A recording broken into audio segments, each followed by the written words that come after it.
مسافیہ کرتے ہیں جب تک یہ چار ہاتھ ایک دوسرے سے ملے رہیں اللہ دونوں کے گناہوں کو ایسے اس کے وجود سے گراتا ہے جیسے خزاں کے موسم میں سوکھے پتے اپنے درخت سے زمین پہ آتے ہوئے دکھائی دیں.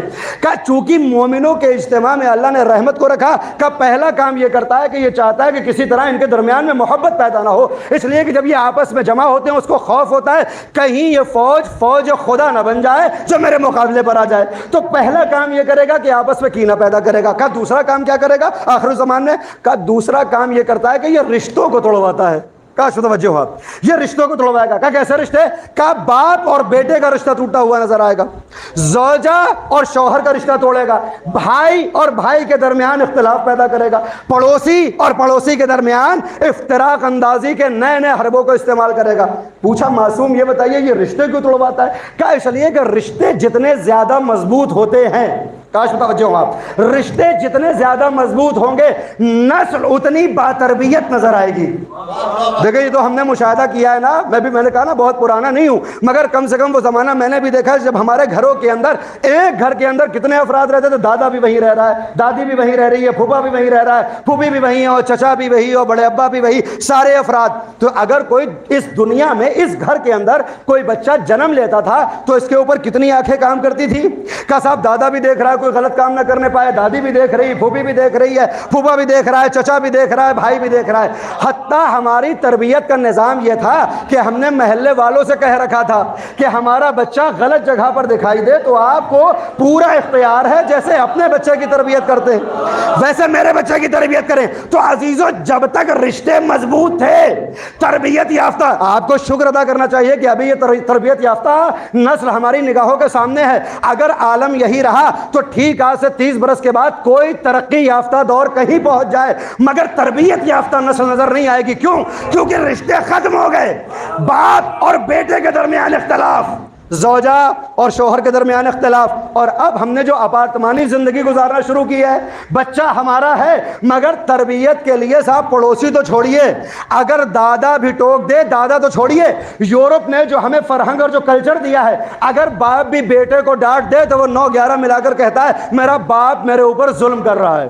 اور اس کلچر کو ہم نے اپنانا شروع کیا. عزیزان گرامی, یہ آپ ان کے اچھے کلچر کو نہیں اپنا رہے, آپ سے مراد میں بھی اس میں شامل ہوں, بلکہ ہم شیطان کے حربوں کا شکار ہو رہے ہیں. اس کی کوشش یہ تھی کہ رشتے ختم ہوں تاکہ تربیت یافتہ نسل ہمارے سامنے نہ آئے. اور اب عزیزان گرامی جب ابلیس نے اپنے حربوں میں کامیاب ہونا شروع کیا تو اس نے اللہ کے قانون کو بدل دیا. اللہ کا قانون یہ تھا کہ اس نے کچھ رشتوں میں پردے رکھے تھے اور کچھ رشتوں میں پردہ ہی نہیں رکھا تھا. مثال کے طور پر باپ اور بیٹے جو سب سے نزدیک ہیں, ان کے درمیان میں بھی ایک پردہ حائل تھا, غیرت کا پردہ, احترام کا پردہ, عزت کا پردہ, بزرگی کا پردہ. ماں اور بیٹی کے درمیان جو سب سے نزدیک ہیں ان کے درمیان میں ایک پردہ تھا, غیرت اور عفت کا پردہ. جو رشتے وہ تھے کہ جہاں پر پردے تھے ابلیس نے ان پردوں کو ختم کیا, اور جہاں پر اللہ نے کوئی پردہ نہیں رکھا تھا یعنی شوہر اور زوجہ کا پردہ, اب وہاں اسی گھر کے اندر ہمیں اسی رشتے میں پردہ دکھائی دیتا ہے. کاش متوجہ ہو آپ. دیکھیں باپ اور بیٹے کے درمیان پردہ تھا غیرت کا. اسی لیے دعائے کمیل میں ہم کہتے ہیں نا, اللہم اغفر لی الذنوب التی تحتک الاسم, اللہم اغفر لی الذنوب التی تحبس الدعاء. اور ایک جملہ ہوتا ہے تحتک الاسم, تنزل البلا, اور یہاں پر ہم کہتے ہیں تحتک الاسم. اس کا ترجمہ کیا ہوگا؟ اللہم اغفر لی الذنوب التی تحتک الاسم. اے میرے پروردگار میرے ان گناہوں کو معاف کر دے جو عصمت کے پردوں کو پھاڑ دیتے ہیں. کاش متوجہ ہو آپ. ہم دعا کرتے ہیں کہ وہ گناہ ہمارے معاف ہو جائیں جو عصمت کے پردوں کو پھاڑتے ہیں, عصمت کے پردوں کو پھاڑتے ہیں. یعنی اس دعا سے یہ بھی ثابت ہوا کہ صرف حضرت زینب اور حضرت عباس ہی معصوم نہیں تھے, اللہ نے آپ کو بھی معصوم بنایا تھا.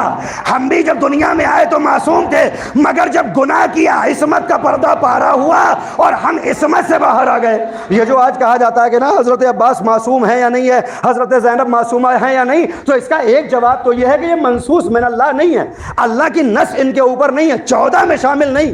مگر خدا کی قسم جیسا ایک معصوم کا کردار ہوتا ہے وہی کردار عباس کا نظر آتا ہے، جیسا ایک معصومہ کا کردار ہوتا ہے وہی حضرت زینب کا کردار نظر آتا ہے۔ اور اگر کسی کو شک یا میری بات سے اعتراض ہو تو کم سے کم اسے زینب و عباس کی زندگی میں ایک مکروہ عمل دکھانا ہوگا جس سے یہ عصمت کا پردہ پھٹتا ہوا نظر آئے، عصمت کا پردہ پھٹتا ہوا نظر آئے۔ اللہ نے پردے حائل کیے تھے۔